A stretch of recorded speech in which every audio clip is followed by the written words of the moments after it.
As we are now halfway through 2025 and halfway through the garden season this year, I thought it would be nice to have a look back and a bit of a tour of what it's looking like now. So let's go back and see how the garden was looking and how it's looking now, what I have learned this year, and some things that I would like to do going forward.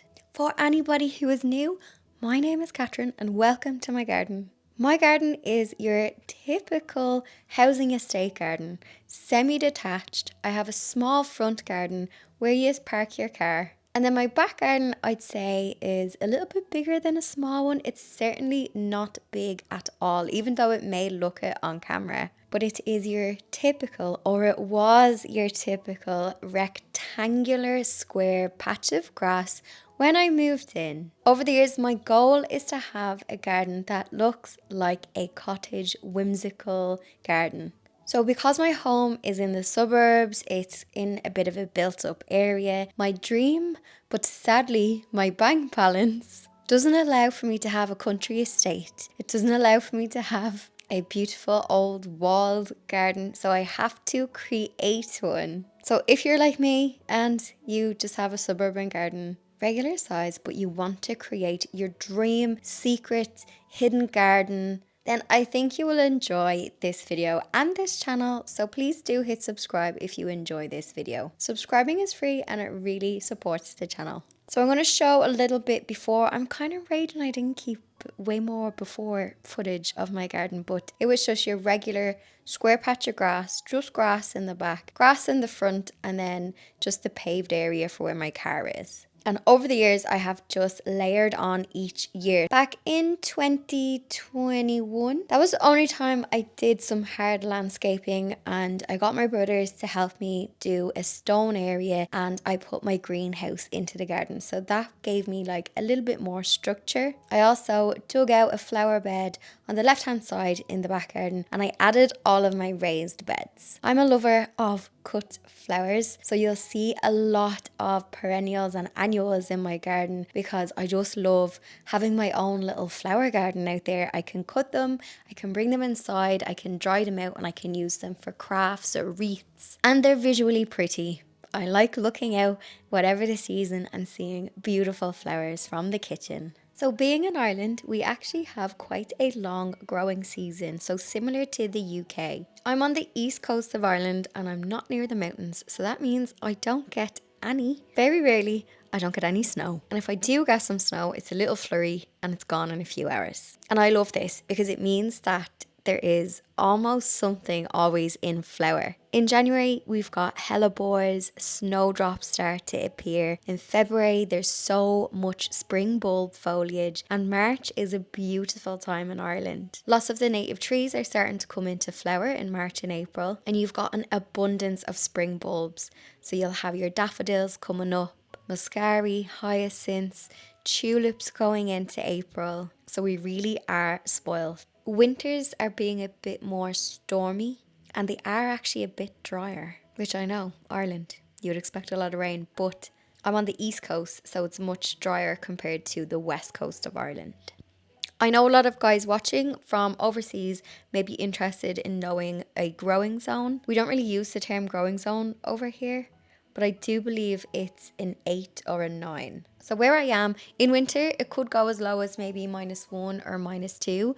Obviously, this will be colder inland and in the mountains. Generally, winter during the day, it's above 0, so it could be like 5 or 6. And then in March, you could be hitting the 10s. And then summers, it's late teens, early 20s, bar the odd hot summer day that we have been having lately. It's been about a year since I had some raised beds put into my front garden and transformed it from your plain patch of grass in a semi-detached house. Typical housing estate front garden. Space for a car, space for another car, but I don't need that. Apologies for these really bad before photos. But this is what I was looking like this time last year, around about April 2024. And we're going to just work on the front garden in today's video, and I will show you how far it has come in just a year. So straight away, 1 year later, you can see that the perennials that I planted a year ago are much fuller, lusher and established. Now I am going acoustic in the garden today. I am using all my hand tools. So I do sometimes get people saying, girl, you need a leaf blower, you need a strimmer, you need electric.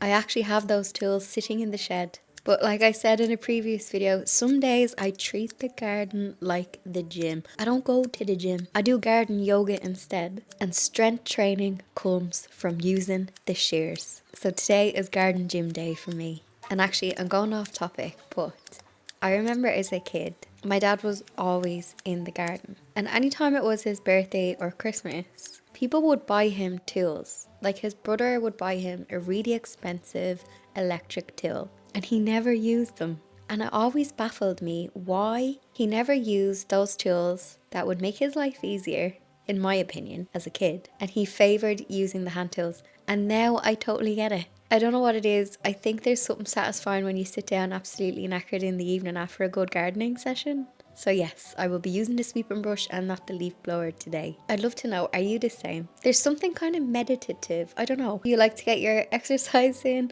or are you just get me in, get me doing the garden jobs as quick as I can, and then we are done? Because of all the lovely sunshine that we've had in the month of May, the front garden has absolutely exploded with colour, foliage. It's looking really green and lush. Even though it hasn't rained in a good, like the past 2 weeks, there hasn't been much rain. And we did have a lot of rain early April, so I can't complain, but I am keeping an eye on things and making sure that they're not drying out. I will show you in a second how the mini meadow is looking. So if you remember last year, I experimented. I'll insert the little clip that I have. So I experimented. I had some cardboard, leftover soil, and I did a no dig meadow. So I just wanted to experiment and see, could you do a no dig one? Because I was told that it is better to take off the top layer of turf because the meadow mix will compete with grass, which I think is what's happening this year. It's looking very luscious and very grassy, but I did see some wild carrot in it, so I might get some flowers in it.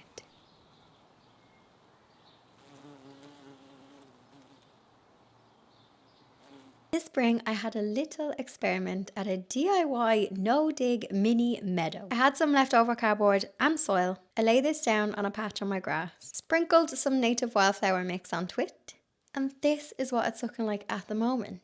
It did take a while to germinate, and to be honest, this would have grown better had I have turned the soil over. That was a lot of effort, and I wanted to see if I could do a no-dig method. My grass already has lots of clover in it. I have to say, I am loving the pop of red from the poppies. In the raised beds, I went for a mix of perennials and shrubs. I actually didn't put any spring bulbs in here. Well, I do have some alliums which flower around about May time, so I think they're kind of a spring bulb. I have some geums dotted in because I love the way their foliage gives a nice cover, and they have a really pretty flower this time of year. I have some erigeron spilling over the edge, and I was delighted that that came back this year, so that's a lovely hardy tough plant. There's some wallflowers in there. They went a bit straggly, but they have flowers on them and the bumblebees were all over them, so I will leave them before I trim them back. I did put an Amelanchier shrub slash small tree in here that has a beautiful white flower around about April time. Lovely foliage. It is deciduous. It will lose its leaves, but in autumn it has a lovely orange leaf. I also have a hydrangea. I think it's a paniculata.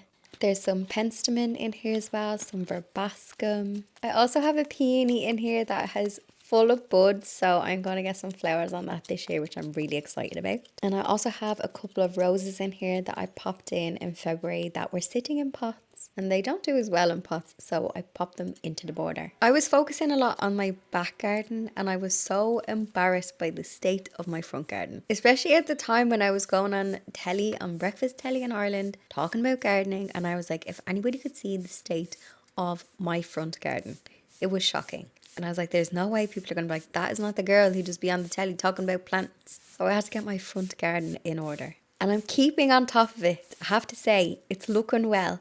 And it's relatively low maintenance. Now, when I say low maintenance, as all the perennials are established this year, I don't have to worry too much about watering. I had to keep on top of watering them last year while the roots were settling in. So now I'm just doing the tidy up. As you can see, I don't do no mow May. I have the mini meadow and another patch out the back, and I leave them all summer. I leave them all year.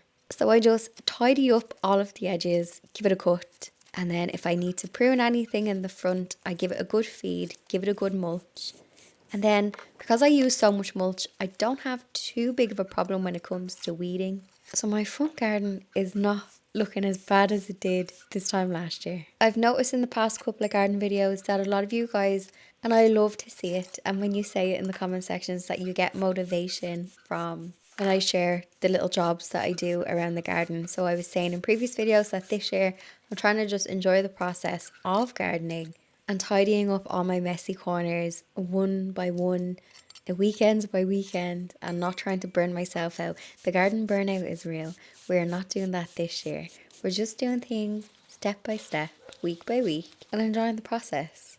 So I hope you also get some motivation to get out into the garden. Sometimes I don't wait for motivation to come. I just go out, sweep up a little bit, and then before you know it, you've put an hour into the garden and you're feeling satisfied. So don't wait for motivation to come. Maybe just have a little putter and see what happens. So as you can see in this section, I have loads of daffodil foliage, and I was leaving it for as long as I could, but it was just looking so messy. So I've caved and I have plaited it so that I'm not cutting it back. I'm going to wait for it to go yellow, but I can't stand it looking so scraggly. So I am plaiting it and I am folding it down. And then I can confirm this is the video where I finally clear the bag of mulch that has been sitting in the front garden since I think January.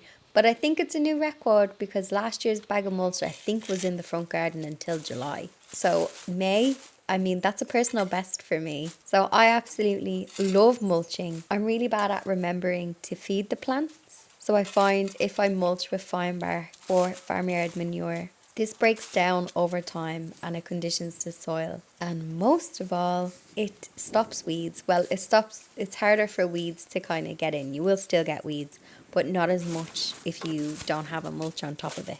Another great thing, it keeps water in. So just be careful. If it hasn't rained in a while and it's really hot and you go to mulch, don't mulch over dry soil. What you can do is give that soil a good water maybe the night before, and then mulch it because you want to be able to keep in the moisture. So if it's really hot and it hasn't been raining, you can water the soil, wait until the morning or the evening when it's cooler, and then you can put a layer of mulch on top. But I love it. And it also makes things look tidy as well. So if you have a bed that's looking a bit messy, a bit of mulch makes it look nice and tidy. Also, I do think it's time to pass on the tire planters in the front. While they were a fun project and they've been there for years now, I think I want to bring my apple tree that is out the back forward into that space. But I think a nice wicker pot or a wooden one will tie in with the rest of the garden. So while the tire planters were fun, I don't think they match the vibe anymore. But let me know in the comment section.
So I want to scroll back, and this wasn't that long ago when you think about how good this little nook is looking now. This side bed had become really shady. So this footage is from September last year, and it needed a redo. And I had to consider the lighting. Now, there is trees on the other side, and I did ask the council to trim them because some of the branches were actually starting to touch my house. And thankfully, they trimmed them, and I did ask them, please don't cut them down because I absolutely love them and I get loads of birds because of them. But just trim the branches that are touching my house. And they did. So by having these trimmed, this has given a bit more light to this area.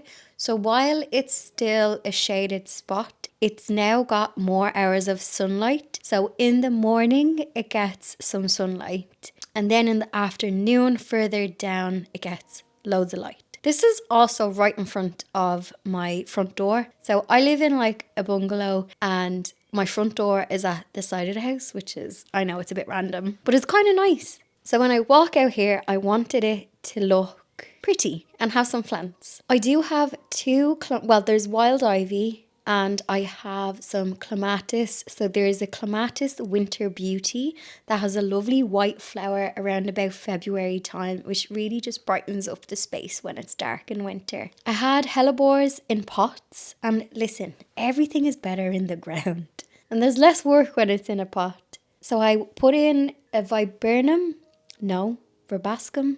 No, not verbascum, a viburnum. So evergreen shrub that has a lovely flower late winter, early spring.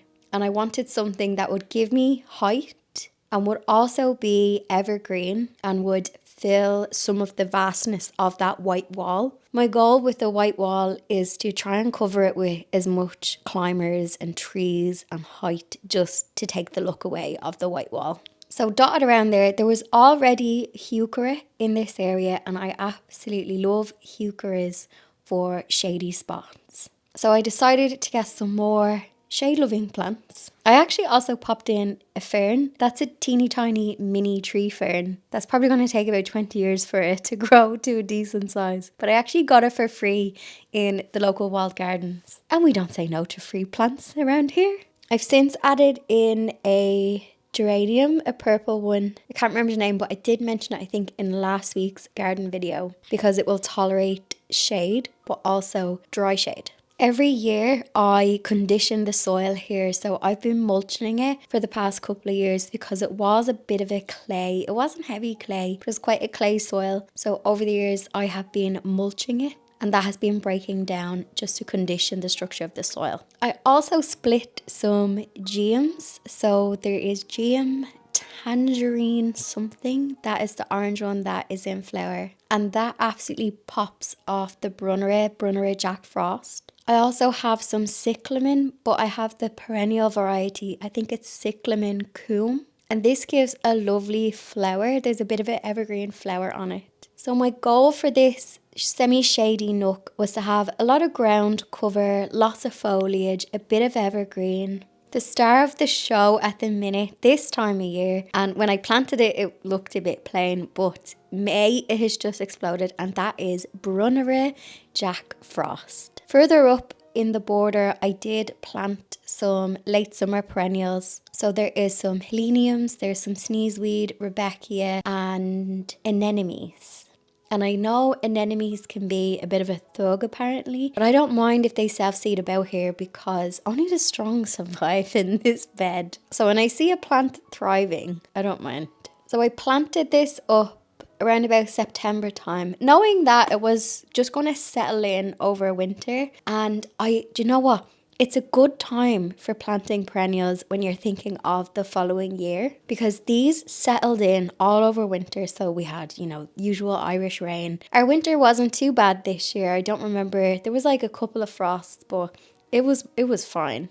So when you plant perennials around about September, October time, the soil is still really warm. So the roots and the plant settles in, and then you get all that lovely water and rain over winter. So this corner has absolutely erupted, and it's probably one of the nicest this time of year. So I'm delighted with how it turned out, and it just goes to show that even if you plant something just a couple of months ago, it can thrive. So if you're starting from scratch, or if you have a corner like this that was looking a bit flat and just needed a redo, then it can transform in a couple of months. And I think a big learn for me was that sometimes things change. So what I mean is something can become more shady. So having a look around to see has trees started to grow over. This spot as well is also a bit more windy. There's a laneway beside it, and whatever way the wind kind of cuts through with the position of the house, it does get a bit more windy here, and it's a bit cooler with the shade and the extra wind as well, which could explain why some plants don't thrive here when they thrive in other areas of the garden. So if you do have a shady spot, my absolute favourite is Brunnera Jack Frost. And when it flowers in April time, thank me then. You will thank me.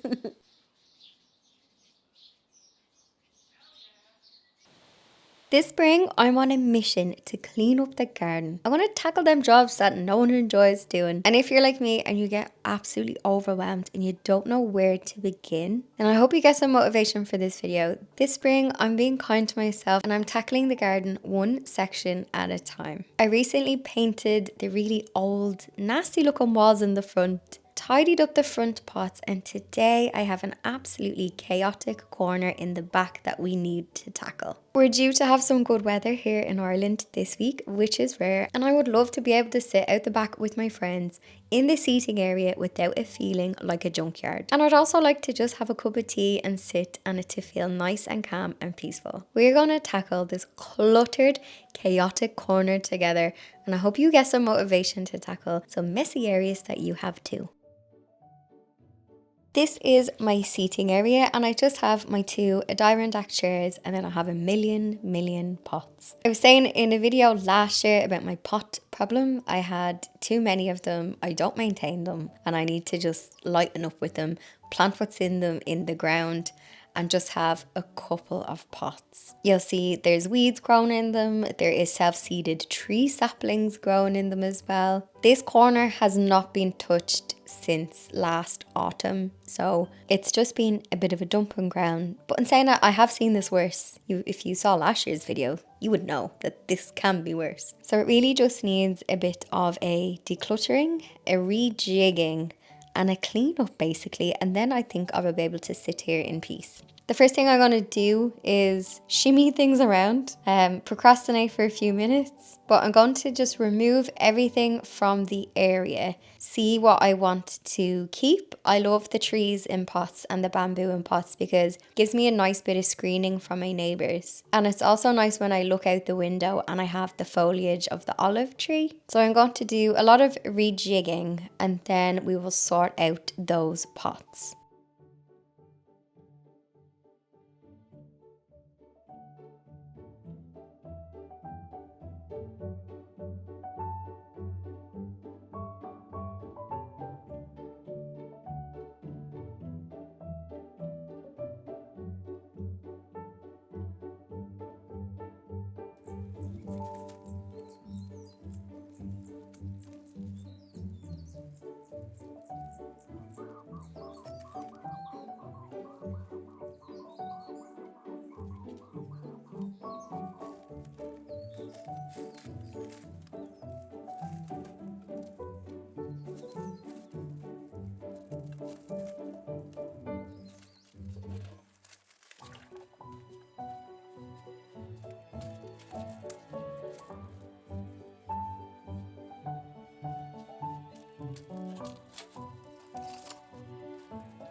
A few years back, some of my regular viewers who watch the channel might remember that I put some stone down. So I have some stone down at the greenhouse. Then I used the leftover stone to do a little area just here outside the kitchen door. And I use these gravel grids. And I have to say, a couple of years on, they are great for keeping the weeds at bay, because the weeds that you see me pulling out now, the first ones I've weeded out in ages. And because there's like a weed membrane, it was like a grid, and the stones sit in the grid so they don't move around compared to if they were just chucked on over a bit of membrane.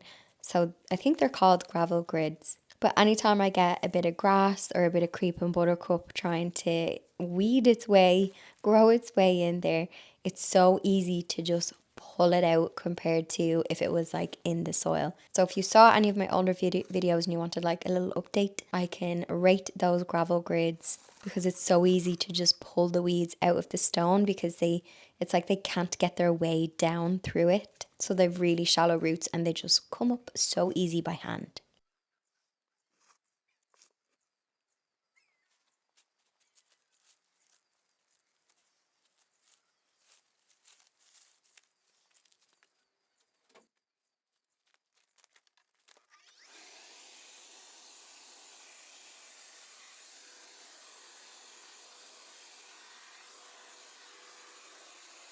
I seem to have loads of self-seeded fennel. Now, I absolutely love fennel, so I'm not complaining, but I sowed it from seed back in 2020. And every now and again, I just get a happy little fennel growing up in a random place. I actually love the height that fennel can give in the garden. And the seed heads are beautiful over winter, and you will find little birds picking at them. So if you are looking for something to grow for a bit of height, and the fennel that I have doesn't need to be staked in. So sometimes you can have tall plants and they need to be staked in. But fennel is sturdy. And it is tasty too. So I'm just clipping back the random bit of fennel that I had in this pot. And I'm just moving it over to the side before I continue on with my cleanup.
I made this raised hair box, oh gosh, I think was it 2019, 2020 maybe?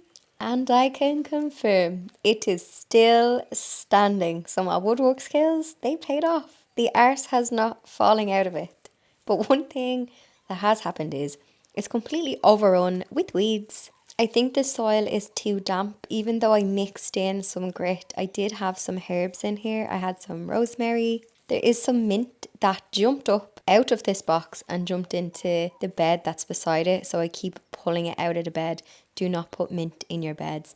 It will just take over everything. It's fine in a little box or a pot. But anyway, the rosemary is dead. I have some self-seeded fennel, which seems happy, so I'll leave that. And I'm going to just pull out the weeds because then I can replant this. I might actually just throw in some lettuce, but I just want to get it nice and clear and get the weeds out of it. Now, sadly, I discovered in a few of the pots a nasty little bugger. Oh, our little friend, Vinewevil. I had a feeling there may have been some because I had a geum that literally I could pick it up with my hand. It was eaten from within. And when I emptied out the soil, there was the little white ghosty larvae. You can have a little look up on the internet. Just look up Vinewevil larvae. So Vinewevils, they when they're grown, they will chew on your leaf. They'll chew the plant. But the babies underneath the soil, they chew on the roots and they will just consume a plant. They are absolutely nasty. So I got rid of all of the soil that was in the pots in case there was any other eggs. I wasn't going to reuse that soil for anything. So a good couple of these pots I had to get rid of. The pot itself is fine. You can wash it out. There's just terracotta. But the soil that was in it, I would not put that anywhere in the garden. I wouldn't even put it in the compost. So I had to get rid of that. So Vinewevil, they thrive in pots for some reason, but they will also get into your borders as well. You can get nematodes if you want to put nematodes into the soil if you have a really bad problem. I find when I see, and it's in the little pots, I'm just like, there they are. And they literally glow in the dark. They're like little ghosts. But if you come across them, they will chew the roots of your plant and probably kill it.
Now I do have more cleaning to do to this area, but here is how it is looking. It looks so much tidier than what it did. I do think I want to move over my umbrella thingy, but it is quite heavy, so I think I'll have to ask my brothers to do that. There's like these heavy blocks on the bottom base. Also, I need to keep it real and share the washing clothes horse. because this week the weather, oh my god, it's been great drying weather. I've been washing every blanket in the house because the drying is so good out there.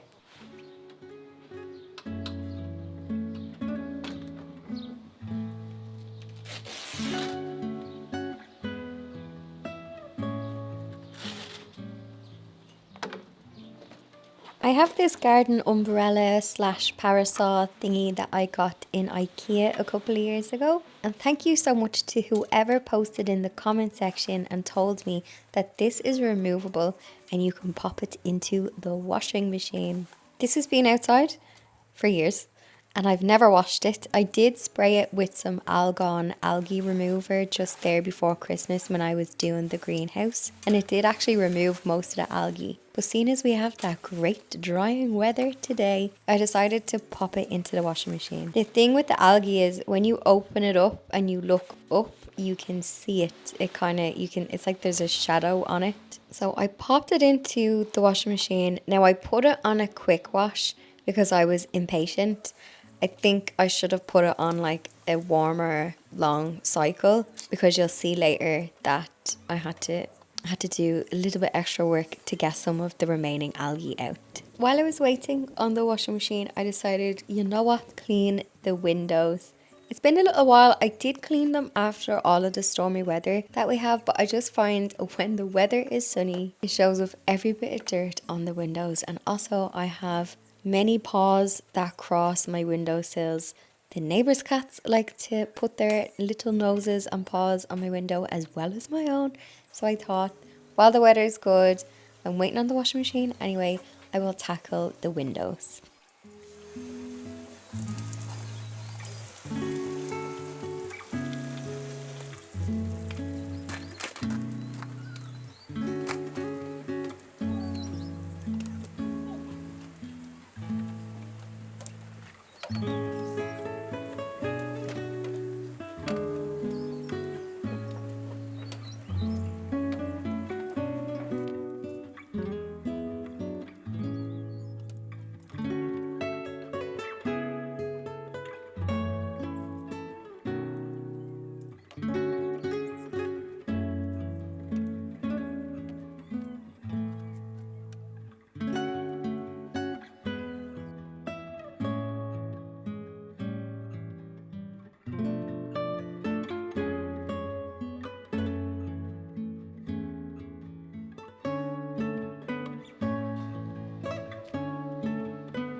So I still had a stain on the material when I took it out of the washing machine, but I did only do a quick wash. Maybe had I left it in for a longer cycle, maybe a bit warmer, it could have come out. But I had some algae left over.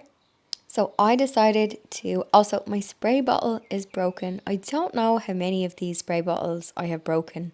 I did hang on to it to see if one of my brothers could fix it for me because maybe I was doing something wrong. So I poured on the last of the algae that I had and I let it just sit in the sun And there is a difference. So algae, you just spray it on a nice dry day and it works over time. It's not designed to like work instantly. It's more of a natural algae remover. It's not like the heavy chemical based patio magic ones. And I swear by this for the wood on my greenhouse and on my raised beds. I think it's great.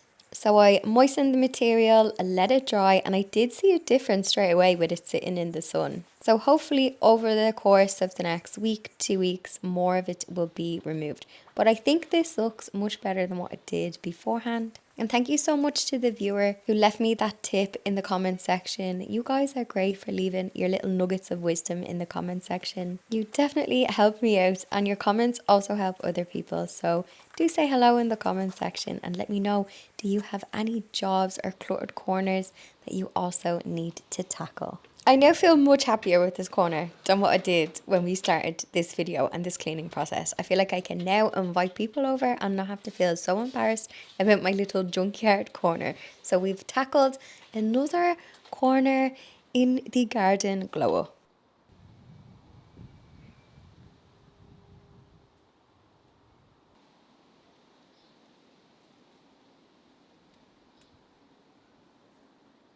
Going to tackle another messy corner that's at the other side of the greenhouse. I'm being kinder to myself this year because most years, come springtime, I am rushing around trying to get everything perfect in one weekend. And I end up just burning myself out and not enjoying it. So I'm taking it corner by corner this year and trying to enjoy the process. And I have to say, it is working because, like most people, you probably come home from work, you might do some gardening over the weekend, but sometimes you're just exhausted. So I'm doing little and often this year, and I think it's starting to pay off. This corner beside the greenhouse has some large pots. I have this mini veg bed. I actually used it for a television display. Everything is overgrown and weedy. Now there was some lovely spring bulbs in these pots, but you'll see a lot of the spring bulbs in this video have now just turned to foliage. So we'll have to tidy them up. So it's in that in-between phase. I'm waiting on the spring bulbs to die back. I'm waiting on my dahlias to start to grow, which I do have some foliage on the ones in the greenhouse. So ideally by the end of May, they will be replaced with them and we'll have nice fresh pots. But I need to do some rejigging. I got a pot-grown Christmas tree. Christmas just gone, and I absolutely loved it. The cats could not climb it, so even though it's small, I think it was nice in the living room. So I need to protect my investment and I need to make sure I feed it. I'm also going to give it just a bit more space, so I am going to keep it in the corner next to the greenhouse. So I took my mini apple tree out of there and I'm going to just move that. I want to just have a bit more air around the tree. And I made sure to give it some liquid feed because I remember when I bought it, it did say to give it a good feed throughout summer and don't let it dry out. Make sure it is well watered. So I need to keep this alive so I have a Christmas tree for this Christmas. So everybody light a candle that I don't kill the tree. And this is a pot grown tree. I was saying in the videos in December that there is a difference between a potted tree and a pot grown one. So this tree has always lived in a pot, whereas some trees at Christmas time, they just pull them up out of the ground and they pop them into a pot, and that is why they die. Also, if you see me wincing and being cautious, there is loads of spiders. I suppose it's a good thing. I build a habitat. I cannot complain when the bugs move in. There was a lot of spiders around here, which is fine. I am disturbing their space. They're not disturbing mine. I also found some ants and there was some wood lice. So that's a good sign because it means they're eating all of the debris. I know ants get a bad rap once they're not in my house. I don't mind them in the garden. They aerate the soil and once they're not stinging, I think they're grand. So thankfully these ones weren't red ants. So yeah, if you see me moving cautiously in this area, it was because there was just lots of creepy crawlies. So as I unearthed a corner and I cleaned it up, I just gave them a few minutes to just settle back in and disappear. I did feel a bit bad for disturbing their space, so I hope that they will forgive me. But there is lots of areas in the garden for them to have a little to seek cover. Throughout this video, you may see me deadheading and folding up some bulb foliage. Now, this can be a bit controversial, but as controversies go, I don't think it's that bad. So are you team plaiting up the daffodil foliage, waiting for it to die back, or are you team let's just leave it? I try to leave it. So ideally with spring flowering bulbs, they say to let the foliage go completely yellow because you're letting all of the goodness go back into the bulb itself. So you'll have a better, stronger flower for next year. You can also deadhead them to stop them going to seed, and then the energy will go back into the bulb. However, some people will plait or wrap up the foliage so that it will, I don't know, not look as messy. I'm not sure if it's a vanity thing. My reason for doing it probably is vanity, but also when you see me do it in the border in the front, it's because a lot of the foliage is blocking the light from some of the perennials that are trying to come up this time of year. I do try to leave the foliage look straggly for as long as I can. May can be a bit of a messy middle month in the garden, especially with all the bulbs and the tulip foliage dying back. When they're in pots, it's not too bad because if you want, you can just pull them out of the pot, stick them in another one in a corner in your garden that's hidden and let them die back. A lot of people do that with tulips. For me, I'm just going to tidy them up as much as I can, let it die back, and then maybe the end of May, beginning of June, we completely refresh these pots for autumn, or sorry, not autumn, midsummer going into autumn with the likes of dahlias.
If you look back on videos back in March, there was a beautiful daffodil in here. It was called Kedron, Kedron, and I think it's one of my favourite daffodils, especially this year anyway. So I'm going to deadhead this, fold it up. Now this area is going to look tidy, but we can come back in maybe 2 weeks and we can plant this up with some pretty flowers and redo it. You'll notice some of the pots has some wildflowers and clover growing in them, so I need to completely just pull them apart and redo this so we can have a nice midsummer into autumn display. I might do maybe a mix of perennial. Actually, let me know in the comments section. I think dahlias are great because they're great for cut flowers, but I need something else. Will I pop in some evergreen? Something that has nice foliage. Also, something I'm a bit cautious of, and I did find some more when I was tidying this section. If you saw the video last Sunday, I found Vinewevil eggs or larvae in some of the pots. So I'm a bit nervous to pot up too much because I've got a bit of a Vinewevil problem. So yeah, let me know, what would you plant in the pots around the greenhouse for a lovely midsummer into early autumn display?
I am also going to try and this year be someone who plants plants as soon as she buys them.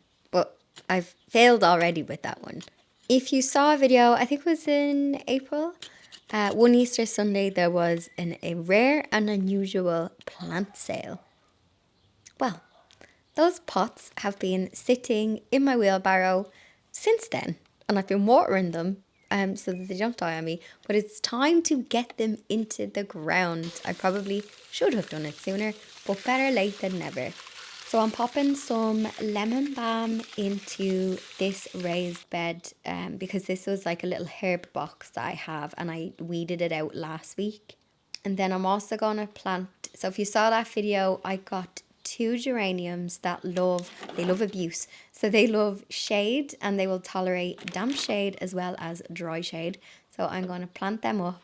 I also have the brunneries that I got as well. And I'm also just going to mulch that area. I still have the ton bag of mulch sitting in the driveway, but I am making progress, and there's only, I'd say, about 4 or 5 wheelbarrow worth left, and I still need some to tidy up some areas, and I'm keeping the mulch for when I tidy them up. My goal was to have that ton bag of mulch all shoveled in March. But I mean May, March. Again, better late than never. We're being gentle and we're being kind this year, slow and steady. So I'm planting up everything because my rule is I'm not allowed to buy anymore. If there's things sitting in pots, I'm not allowed to go to the garden centre and I'm not allowed to buy anymore.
Have I waited until the hottest day of the summer in Ireland to finally clean out my greenhouse? Yes, yes, I have. It's probably the last place I should be is sweltering heat in the greenhouse, but I am embarrassed by what I'm about to show you. But on this channel, we listen and we don't judge. And I also like to share the reality because I see a lot of beautiful, spotless greenhouses on YouTube and Instagram. And I'm like, Ladies, are we not talking about how this time of year they look like Halloween decorations with all of the cobwebs?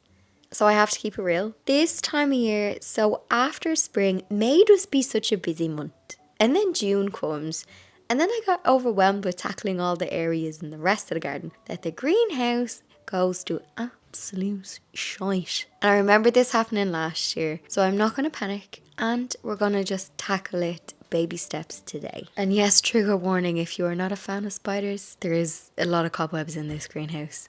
I love the spiders. Spiders are actually great in your greenhouse because they eat all of the little bugs that come into the greenhouse. But I just noticed this time of year, they just love to completely take it over. And because I haven't been using the greenhouse for the past 3-4 weeks because I've been elsewhere in the garden and seed sowing is done, they have just taken it over. So I want to tidy this space because this time of year I use the greenhouse while there's no seeds in it, and all of the plants and dahlias that I store over winter are now out in the garden. I can use it as like a little entertaining space. I can use it to work in. You'll see I have my art easel here as well.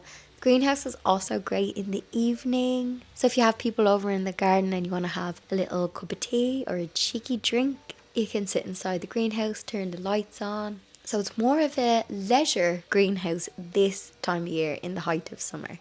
So I'm going to reclaim my space, and my trusty, I highly recommend. So the Karcher, I don't know what model of Hoover that is, but it's like an outdoor industrial Hoover, and that Hoover is for outdoor only. I do not bring that into the house because the corpse of all the cobwebs and all of the dead bugs are now in the bag that's in that Hoover. But if you're looking for something that's good value and has the strength and the suction for all of the greenhouse sucky uppy stuff, and if you're cleaning out a shed or anything, that is great. First thing I do is just hoover up as many cobwebs as I can. It's really overwhelming when I first begin, but this honestly, hoovering up all the cobwebs only took me an hour. So I just have my headphones on and I'm just going for it. And maybe all of my other ladies who have greenhouse, they're just keeping on top of it more often, I don't know. But their greenhouses look immaculate, and mine is just not looking like theirs. But anyway, comparison is the thief of joy, but we'll fix this today. Over winter, it just be fine. It just seems to be late spring into the height of summer. Everybody wants to live in here. Also, if you're wondering why there is a cat bed on the table, that is because, oh my god, I'm the legal owner. I am the guardian of 2 cats, Pug and Bon. But I swear to god, there's times I've counted 5 cats in my garden and they're not mine. So obviously you have seen Toffee. He lives next door. I've known Toffee, I think now 12 years, 13 years. And we love Toffee. He chills in the garden. You'll see him asleep in the flower beds and he's harmless. Then there's 2 other cats that visit. There's a black and white one who's cheeky and tries to climb in the window. And then there's this tabby guy who I actually haven't seen the past week. He comes and goes. He's a tomcat and he's a bit of a beggar and he will break your heart. So I caught him sleeping in the greenhouse because it was raining and I felt really bad for him. So I just left a bed in the greenhouse so he can go in and use it whenever he wants to. And he did use it. So if you're wondering why there's a cat bed there, it's too hot now for them. Nobody's using it at the minute, but that's why it's there. And my cats, Pug and Bon, have queen size beds that they can sleep on, so they're not too bothered with me giving the stray cats a bed. So I'm just hoovering, rearranging. I had dumped stuff in the greenhouse. My seed trays from springtime, when I potted out those plants, a lot of them, I actually just picked them up and dumped them in the greenhouse. And also the cats were chasing, I think, a fly or a wasp or whatever got into the greenhouse, and the cats, because there was stuff that was falling down and I was like, I don't think this was the wind, so we're gonna just blame the cats on that. Another reason why I wanted to get on top of the cobwebs is because obviously this time of year there's a window in the greenhouse for ventilation, and I also open the door, but little bugs get trapped in all of the cobwebs, so I don't want that. So I'm going to just keep on top of it. So I don't hoover up the spiders, but I do hoover up all of the like Halloween cobwebs that they have. Like literally, if I didn't touch this until October, it would look like a scene from a horror movie. So we're going to tackle the inside before I tackle the glass on the outside, because if you remember videos from last year, I have the tree that's right beside the greenhouse it flowers.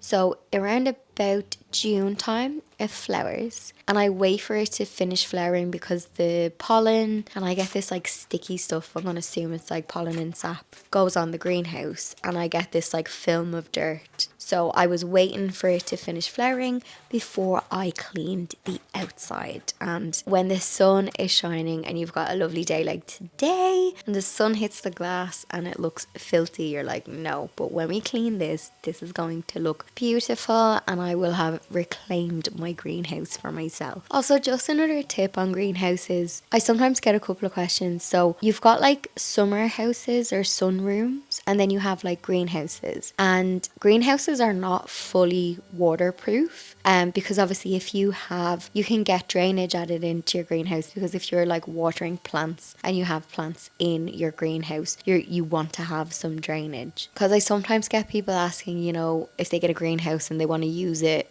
for like dual purpose, kind of like I do tell people that, it's not going to be fully waterproof the way like a sunroom is going to be. So your greenhouse is optimized for growing. While it looks pretty and it looks fabulous, it is optimized for that. And then your sunrooms is optimized for your comfort. So yes, you can have pretty tables and chairs and things in your greenhouse, but I wouldn't be putting anything too fancy in, because you're going to get some bleaching on the wood because of the sun that gets into the greenhouse. You may also get some mold in winter on the items, and you're gonna get some cobwebs too. And it's gonna be like a work surface, so if you're like potting up things in the greenhouse, obviously you're gonna have all of the compost and stuff. When I was at the flower show, I was swooning over the staging. So you can get those fancy greenhouse companies, you can buy their staging, and they have, if you look back on the Chelsea Flower Show vlog, you'll see it. And I don't know, it was something I was thinking of maybe putting in that kind of staging in here. So it has those little nuggets, the water absorby ones. I was just thinking about it because I was like, it won't be a thing for this year, but I was admiring it when I was at Chelsea. However, I didn't look up how expensive their staging is, so I might not be admiring it when I see the price tag.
Now, when it came to cleaning the outside glass for the greenhouse, I said, you know what, I'll do this in the morning because there's a period where the greenhouse is in semi-shade. It will be cooler. All will be well. Well, it actually ended up being hotter today. So it was a balmy 27 degrees, which I think, is that about 80 Fahrenheit? I'm not too sure.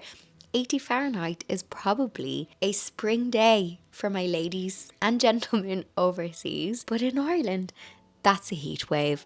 We did have some heat warnings and there was no wind today, which made it feel extra hot. The good thing was I was in the shade doing this. And the great thing was my greenhouse dried instantly. So you'll see I will be cleaning a little bit on the inside. And because of the temperature, the damp floor just evaporated really quickly. So over the years, I have mastered, this is my go-to greenhouse cleaning technique. First of all, if you have a window cleaner with one of those fancy brushes that has the water attachment and all that, just get them to do it. My window cleaner ghosted me for some reason.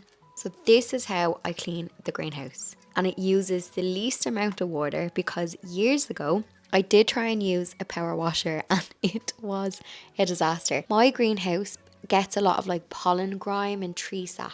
Only really in summertime. Once the tree is finished flowering, I give it a clean and then I'll give it a clean again in winter or early spring. I found the power washer, yes, it lifted off the grime, but it also just bounced off the glass. I got absolutely drenched and it was so messy and it wasted a lot of water. So what I do now is I dampen the glass. I then get some good old fairy washing up liquid, or you can use that eco dish cleaner as well, anything that's going to be a degreaser. Then I get the scrubby brush that I stole off my brother. This does have a hose attachment, so you can actually hook a hose up to this brush, but I stole the brush. I didn't steal the attachment that was on his hose. So just a little heads up if you too are going to steal one from a family member.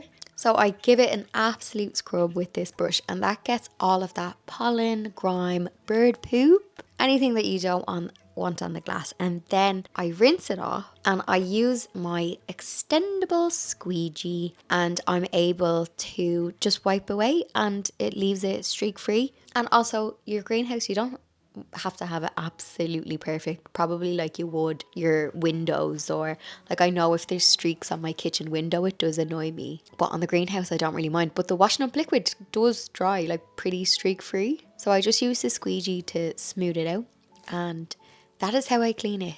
I'm making it sound quite easy, and obviously when footage is sped up it looks like I do it really quickly, but I'm gonna say that it takes me about an hour and a half to do this because I do be dilly-dallying in between. So I'll do the left hand side first because that's kind of like the most awkward, getting up high.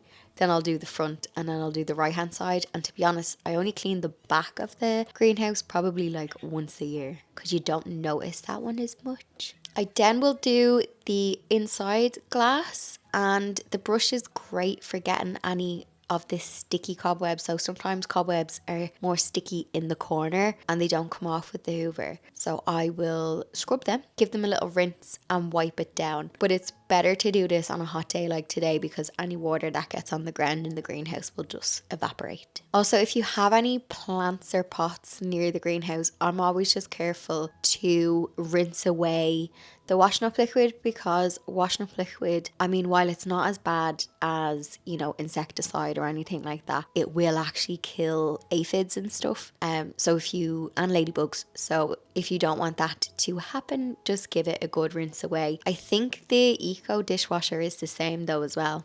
I think what's in that will also kill bugs. But just move your potted plants and then give it a good rinse and off it will go. I remember saying before in a previous video, I got a quote off a cleaner to see how much it would cost to get the greenhouse cleaned inside and out. And the cleaner came back and they wanted €150 just to clean the outside. So what I am doing now, just to clean the outside, not the inside. And it was more so the inside that I was overwhelmed with, because this time of year, like with all those cobwebs, and it's at its peak cobweb. So I just thought I would share my reality of keeping the greenhouse clean. And if you see the greenhouse on the likes of Instagram or in YouTube videos and you're like, oh, I wonder, that's so clean, just revert back to this video and this is the reality. And also if you're thinking of getting a greenhouse as well, just to share the reality, because obviously sometimes it's not always this bad. And also, you'll notice I have ivy on the wall, and I keep that because honeybees, the particular type of Irish ivy that I have, honeybees will forage that in autumn before they settle down to, well, they don't really hibernate, but before they settle down for winter. And it is full of cobwebs at the minute, so there is loads of spiders. I have a thriving spider population, but I just leave it be. Once we have an agreement, like if you see me, just hide and you're fine. But if you do have any tips for keeping your greenhouse, your polytunnel, or your summer house, or if you have a shed that you sit in and use it in the summertime, if you have any tips for how you keep it clean, please do pop them in the comment section so other people can get some inspiration.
Does anybody else suffer from the July garden fatigue? Now, first of all, I was just being, I think, too hard on myself today. I woke up, it was my day off. I really wanted to go to the garden centre, which usually gives me a massive serotonin boost. But I woke up tired. Now, there is nothing wrong with waking up tired. I was just slow to start today. But I didn't have the same enthusiasm that I usually have. And I was thinking to myself, hang on a minute, this kind of happens every year where I run out of steam. So I begin the year all guns blazing, loads of ideas. I wanted to build a vegetable patch this year down at the beehives. There is not one single carrot grown down there. And I get to this point of the year and I'm like, I didn't do what I wanted to do, but I'm not going to be hard on myself. And I'm going to look around and I'm going to tip away in the garden today. Because this year, I didn't want to get the garden overwhelmed. So I'm like, let's just do little and often. I don't want to get the garden burnout. But come July, I feel like July is like the December of winter. July is like the December of winter. It's like the peak. Everybody is going on holidays. The kids are on summer holidays. It just has that kind of out of office energy. And everything at the moment is in full bloom in the garden. It's looking well. I'm just trying to fill in some gaps and I'm keeping deadheading and I have loads of cut flowers in the house, which is amazing. But do you get to this point in the year and you just feel, I'm going to say fatigued, or maybe just you've run out of juice. You've run out of steam in the garden. But if I'm being honest, I think this time of year your garden is to be enjoyed. So the cleaning up jobs, they're always going to have to be done. But I think more sitting in the garden in July and August and less doing.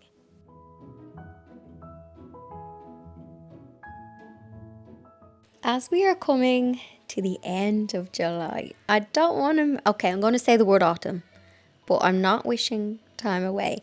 Well, maybe not the word autumn, but the transition. There's like a little subtle change.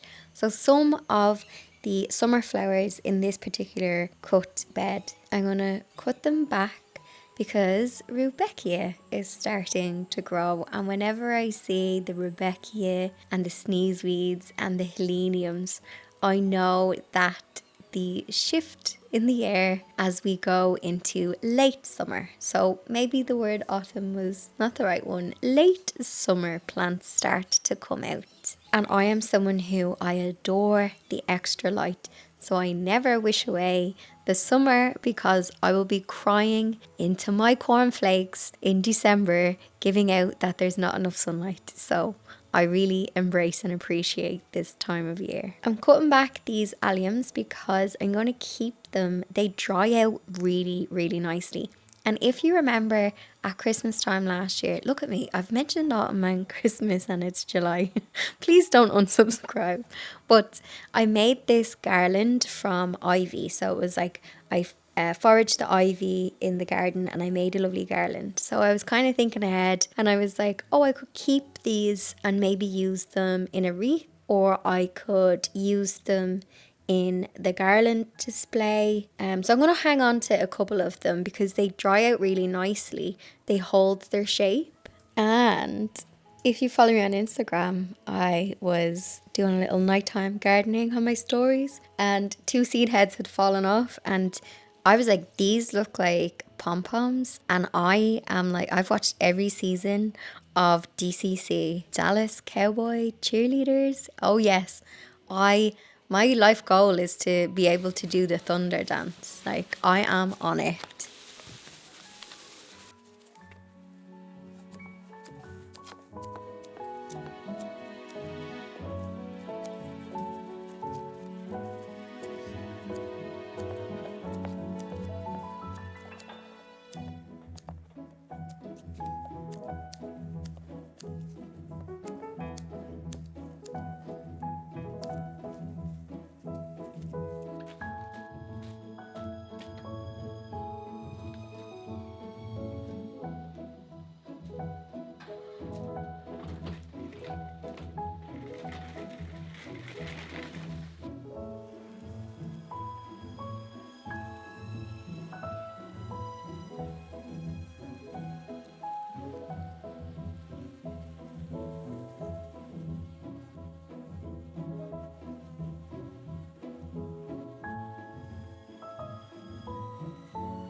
I'm after getting 3, look at this, reduced to €5 in the little plant bargain section. So I need to come close to someone might pick me up. There is absolutely nothing wrong with this clump. It just needs to be deadheaded. That's all it needs. So I'm going to put this in a pot because I have some pots that have some like straggly old osteospermum. I love these because they'll tolerate a little bit of a drought, just a little bit. So if you're going away and you forget to water the pots, they'll tolerate a little bit. And I'm going to just deadhead them back to like the next, I'm just going to give them a haircut to the next little leaf node. And these will flower for me in August, September, October. I've had some even early November. So I got 3 of these big clumps. So they were $12.99 and they were reduced to a £5. Sure, a packet of seeds would cost you that. And we can collect the seeds off these. So I was delighted with my little bargain.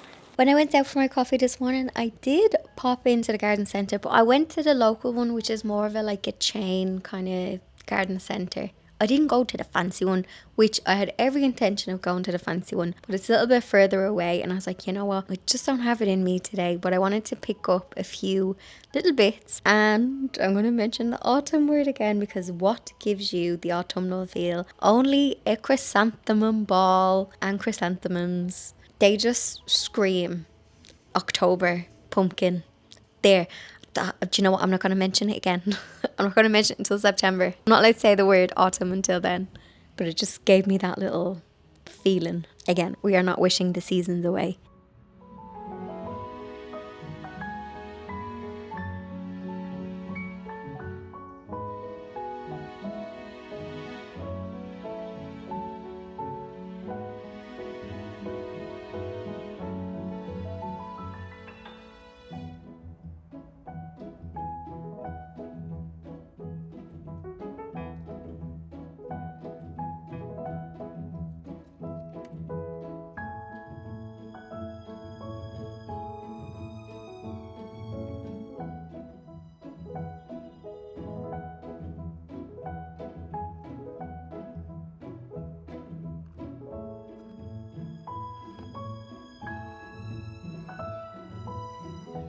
I have some buckets of doom, we could call them. These were absolutely beautiful in springtime. There was lots of daffodils, tulips. If you look back on the Cottage Garden playlist, there was so many nice bulbs. I had a beautiful daffodil. I think it was a kedron. It was like yellow with this orange center.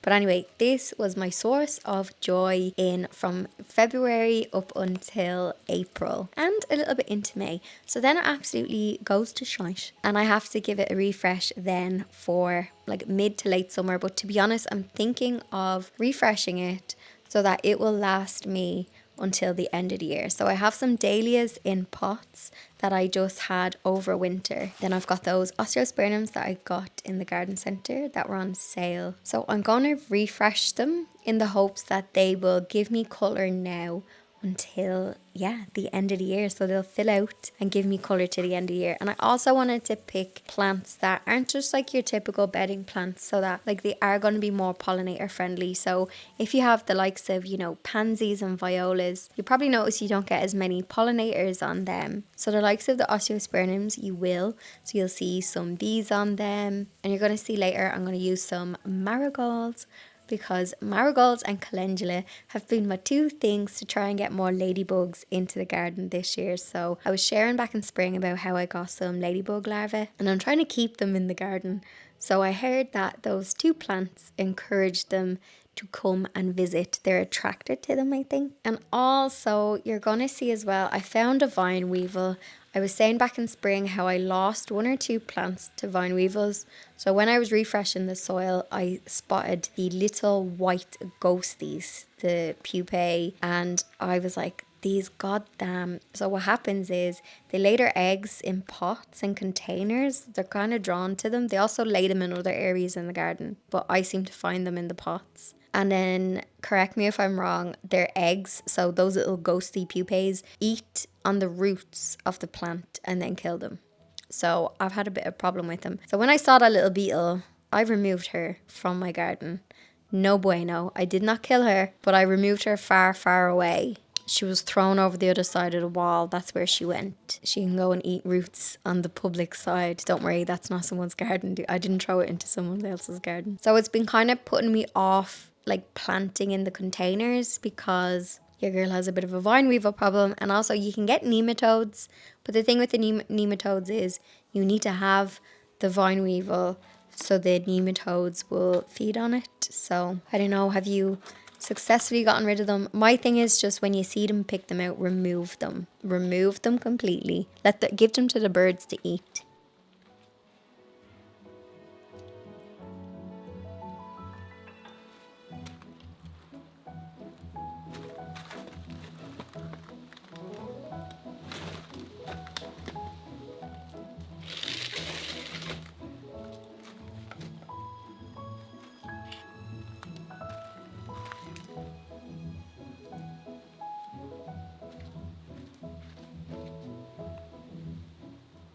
I have just switched cameras so I can give you a little walk around because this little camera is less shaky than my other one, and I have a little microphone because I keep my voice down in the garden in case anyone is listening. Miss Bjorg is coming to join us. Hello. Now, I don't want to mention the A word, the autumn word, but I just refreshed these pots. They had a bit of a cover crop on them. I had some wildflower mix with a bit of clover on them, but because the pots were really dry, it was just dying off. So, refresh them. I saw these marigolds because I'm trying to get the ladybugs, you know, keep them in the garden, keep my investment when I bought that ladybug larva back in spring. So, I have just, tidied these up, but all of these should keep going until, like, the first frost. The dahlias are not looking the best because last week we had that heat wave, and they're looking a bit yellow because they got a bit dehydrated, and I'm going to give them a feed and stop abusing them. So I popped in these osteospermums, so these will give me colour. I just deadheaded them. That is literally all they needed. Then over here I have a couple of dahlias that just haven't sprouted. So see these here? Not much happening. There's a few like starting to shoot off, but I'm like, like it's July. Oh, there's a slug. I have so many slugs back here. But anyway, this is looking a bit messy, isn't it, Pug? Yes, it is. So I need to do something with here, but at least this is looking nice, and it looks nice from the window. Then over here I cut back, but I actually kept some of the seed heads. So in here, just ignore my other camera, kept these as seed heads in case I want to use them for like a Christmas wreath or something. So they will dry out really nicely. Then in this cut flower bed, I got 3 of these in the garden centre for some height because I have a gap, and I just thought these are going to be lovely with the purple of the campanula in summertime. But there is some rudbeckia in here as well. So just for like a bit of colour, another little cut flower colour option, I got 3 of these, and I'm going to stick them in the gaps that I have in here. This rudbeckia isn't doing great, is it, Pug? No, it's not. But I think a lot of it was getting its light blocked from the campanula and the alliums. So, Bjorg, what do you think? Will it grow now that it has a bit of light on it? So yeah, these. Oh, I love these. These are called drumstick alliums, and every day they have just been full of bees. Great to see, and butterflies. I actually think I'm going to buy more of these. Oh, you can hear the rain now actually. I think I'm going to buy more of these next year and just stick loads of them. These are lovely as a dried flower as well. I actually don't cut them because there's literally so many bees on them. But yeah, love these. Here, this got a bit dry, not gonna lie. Look, that plant I bought back in spring, crispy. there is a bit of hope with some of the leaves, but I completely forgot about it. So when it's really hot, I will water new plants in, new perennials. I don't water like the old ones. Completely forgot about those behind there, and they have gone crispy. There's a bit of new growth on that one, so I don't know if I can I don't know if I can salvage it. But this dahlia is looking beautiful. And what else? Bioga's she's very involved in our garden tour. Also, she knows not to touch. She has learned that these flies sting. She has learned not... Oh, hang on, there's a bee next to me. She has learned not to chew these ones because she got stung in the mouth. But she's never done it again, so her lesson was learned. Okay, rain is getting a bit heavier, but sweet peas have been a massive success this year. Last year, they were a disaster. People have asked, why do you think they have done well this year? What's your secret? I think it's the rain. So we had a lot of rain back in May time when these were seedlings. But you will see little areas getting flattened, and Bjorg might be able to explain why.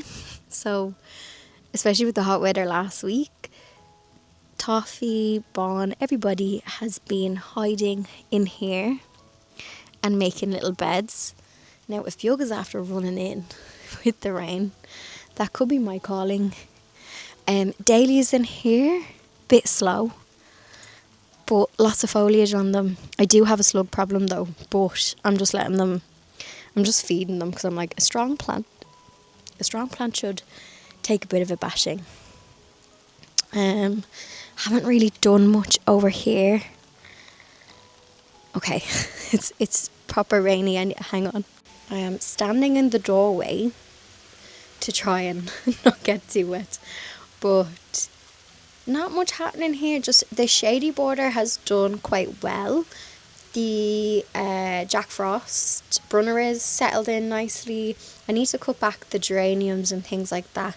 But this has had, if you remember back last September, I think, I redid this. It's looking good. The clematis, there's lots of new growth on the clematis. So this could do with a little trim. But I do like the kind of whimsy. Would we call it whimsy? It's a bit messy, but I'm going to just trim this ivy and shape it. But I don't want to cut too much of the clematis because it is winter beauty and it flowers in January. So it gives me a nice little pick-me-up when I walk out the door. Now I am getting soaked, but I wanted to show in the front, look how tall the carrot is gotten, wild carrot. Huge, absolutely huge. And then my favourite plant up here is, I think this is a sneezeweed, a helenium. Look at this. The sunshine last week has really made this come on. Also, it doesn't look like there's many bugs on it. So I'm absolutely loving this. So the front is doing well from the bit of rain this week. Also, who remembers I got these in the bargain bin in B&Q last September, if you remember that video, and they are thriving. Can't remember how much I got them, but were they like $2.50 each or 50 cents each or something? And I think it was $2.50 in total. Absolute bargain. So don't rule out the little bargain bin. Hydrangea Annabelle, loving the rain, absolutely loving the rain. Lovely little cuff flower. There is a weed growing through it. Okay, I'm going to have to go in because, yeah, this geranium here, if I cut this back, I might get lucky and get a flush in autumn. And then a couple of gaps along here. Just with I need to cut back this. I should have deadheaded this geum because there's a little new seed head on it there. So that geranium and that geum, give it a little deadhead, and then yeah, that's it. So let me walk back in because I'm getting drenched, but that's how it's looking. So mid peak summer, would we say? Peak? Have we peaked? I feel like I have peaked. So that is how it's looking. I'm actually really delighted with how the cut flower beds have done this year. And I seem to have way more cut flowers in the garden this year. Something that hasn't done as well is, see my grass patch here? I left this to kind of just grow tall. I haven't cut it since I think March. But it is a bit flat because the cats play in it. But I don't know, hasn't really, I might just cut it, or could be dug up and extend out that flower bed, possibly. Not today. And then yeah, just the pink geranium that's in there. Okay, I'm going to go inside because I am getting absolutely drenched. Also, it's been a while since I did a wee update on YouTube, but I have been sharing some short videos with the beekeeping over on my Instagram. So if you want to head on over, I pop them up maybe once a week. It depends. I have my nephew doing beekeeping at the minute and he is loving it. If you have made it this far in this video, then well done. And let me know what you would like to see for the rest of the year with the cottage garden videos. Some would argue that autumn is the beginning of the gardening year. So whether it comes to planning some autumnal bits, planting spring bulbs for next year, dividing plants, seed collecting. It's also cozy season, so if there's maybe an autumn display you want to see, a wreath or a fireplace garland even, let me know what you would like to see for the next half of this year. And don't forget, if you're new, please do hit the subscribe button and you can check out the cottage garden playlist if you want to see more garden videos, or stay tuned on a Thursday because I also share some home content on Thursdays and Sunday is a garden video. I'll see you in the next one.